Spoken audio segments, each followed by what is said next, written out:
गहरी नींद आएगी हमें अगर हम अपना ये 3 अचूक फार्मूले आज आपके बीच में बताने वाला हूं। मैं आपका दोस्त डॉक्टर कमल मित्तल, आयुर्वेदाचार्य। दोस्तों, हमारे को क्या होता है कि जो हमारी नींद है हमारे शरीर के अंदर बहुत जरूरी है, क्योंकि नींद आने से क्या होता है हमारी सारे दिन भर की जो हमारी थकावट होती है वो दूर हो जाती है। आज हम आपको 3 फार्मूले बताएंगे कि किस किस तरह से हम अपनी नींद को सुचारू रूप से ला सकते हैं। शास्त्रों में भी त्रिउपस्तंभ बताए गए थे, आयुर्वेदा के अंदर त्रिउपस्तंभ बताए गए थे, आहार, निद्रा और ब्रह्मचर्य। आहार जो हम खाना पीना खा रहे हैं, जो नींद जो हम अच्छी ले पा रहे हैं। जो नींद होती है दोस्तों, उसके अंदर क्या होता है 6 घंटे की नींद। ये बताया गया है कि भी जो लोग ऐसे हैं जिनको 6 से 7 घंटे नींद बहुत होती है, उसके अंदर हमारी बॉडी की सारी फ्रेशनेस आ जाती है और हमारी बॉडी जितनी भी होती है उसकी थकावट दूर हो जाती है।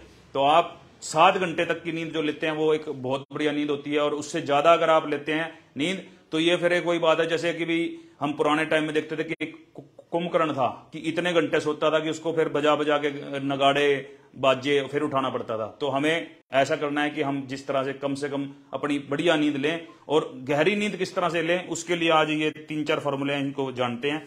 सबसे पहले दोस्तों हम ये बताएंगे कि भी हमारे पास ये 2 तरह की चीजें हैं। एक तो अगर हम आयुर्वेदिक तरीके से बताएं तो अश्वगंधा का चूर्ण। अश्वगंधा का चूर्ण अगर आप दूध के साथ लेते हैं गरम गरम तो बहुत बढ़िया से आपके शरीर के अंदर काम करता है। अश्वगंधा एक रसायन भी है जो कि हमारे शरीर में रसायन औषधि की तरह काम भी करता है। और अश्वगंधा क्या होता है, हमारी इंसोमनिया यानी जिनको नींद नहीं आती उनके अंदर बहुत अच्छा काम करता है। अगर आप इसका 5 ग्राम भर एक चूर्ण अगर आप डेली ले लेते हैं तो आपकी जो नींद की थकावट की वजह से जो हमारी नींद की कमी हो जाती है उसको दूर करता है।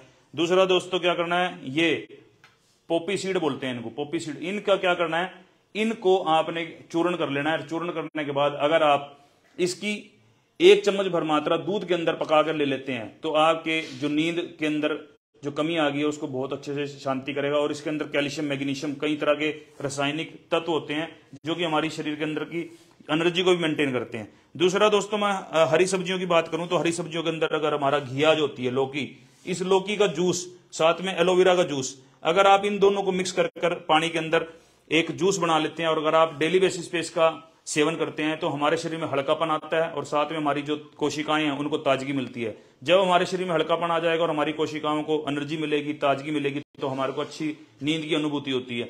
क्योंकि अगर हम नींद नहीं लेंगे तो क्या होगा, हमारी खून की जो धमनियां होती हैं वो धीरे धीरे कमजोर हो जाती हैं और कमजोर होने की वजह से हमारे हार्ट तक खून का जो दौरा है वो प्रॉपर नहीं पहुंच पाता। और हमारे हार्ट तक जब नहीं पहुंच पाएगा यानी हमारे दिल तक अगर उसका दौरा नहीं पहुंचेगा तो हमारे दिल से हमारे दिमाग तक भी वो जो खून का दौरा है वो प्रॉपर नहीं पहुंचता दोस्तों, जिसकी वजह से हमारे को अनिद्रा हो जाती है यानी नींद की कमी हो जाती है।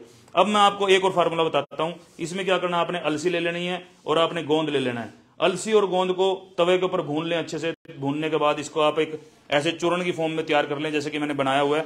और इस चूर्ण को अगर आप गरम दूध के अंदर आप 1 चम्मच भर ऐसे मिक्स करने के बाद अगर आप इसको आराम से धीरे धीरे सिप सिप करके पी लेते हैं तो आपकी अनिद्रा जो है बहुत अच्छे से शांत हो जाती है। इसमें दोनों ही चीजें हैं, बस ये हमारी अलसी और हमारी गोंद, क्योंकि ये दोनों हमारे शरीर के अंदर ताकत का भी काम करती है। अलसी के अंदर ओमेगा 3 फैटी एसिड होते हैं जो कि हमारे शरीर के अंदर जाने के बाद हमारे ऊतकों में, हमारी कोशिकाओं में एनर्जी पैदा करते हैं और हमारे ब्रेन को जो तनाव आ रहा होता है उसको खत्म करते हैं। दोस्तों, इसके अंदर और मैं एक चीज बताऊंगा कि इसके अंदर आपने नींबू हमने इसलिए रखे हैं कि खट्टी चीजों का आपने खास तौर पे परहेज करना चाहिए, क्योंकि खट्टे चीजों का अगर आप ज्यादा सेवन करेंगे तो हमारे को अनिद्रा हो जाएगी, क्योंकि उससे पित्त दोष हमारा बढ़ जाएगा। अब मैं आपको दोस्तों एक चलते चलते इस वीडियो के अंदर एक छोटा सा पॉइंट और बताना चाहूंगा। ये देखिए, जो हमारी बीच की फिंगर होती है, इस बीच की फिंगर के अंदर से ये जो हमारे 2 जोड़ है, एक जोड़ ये ऊपर का एक नीचे का, अगर हम इन दोनों जोड़ के बीच में एक ये पॉइंट है, इसको नीले पेन से अगर हम लगा लेते हैं तो हमारे को नींद्रा के अंदर जो हमारी दिक्कत आई है बहुत अच्छे से शांत हो जाएगी। और हमारा जो अंगूठा होता है, अंगूठे का जो ये बेस है, ये जहां पे हमारा नेल स्टार्ट होता है, यहां पे अगर हम मान लो एक पॉइंट लगा देते हैं इस तरह से, तो ये लगा दिया हमने, ये देखिए ये हमारा ये पॉइंट। और इसी तरह से दोस्तों अगर हम दोनों हाथों के अंदर ही, जैसे ये मैंने उंगली बताई, इस उंगली के अंदर 2 पॉइंट है, इन 2 पॉइंट के बीच का ये बड़ा पॉइंट, यहां पे अगर हम इस पॉइंट को लगा देते हैं तो, और यहां ऐसे यहां, तो हमारे को निद्रा में बहुत अच्छे से मददगार होते हैं। और दूसरा दोस्तों, जो हमारी उंगली है, बीच वाली उंगली, जहां हमारी उंगली यहां टच होती है, ये इस पॉइंट को भी अगर आप प्रॉपर वे में प्रेस करते रहेंगे तो हमारे को अनिद्रा और हमारे को जो बेचैनी हो जाती है उसमें बहुत अच्छे से लाभ देता है। क्योंकि हमारा यहाँ पे पाचन सिस्टम से रिलेटेड सारी चीजें हैं, क्योंकि पेट में जब गर्मी नहीं रहेगी, वात बढ़ेगी नहीं, तो उससे क्या होगा, हमारे ब्रेन के अंदर भी जो ज्यादा मतलब जो तनाव आ जाता है उसमें कमी आएगी और हमारे को निद्रा आएगी।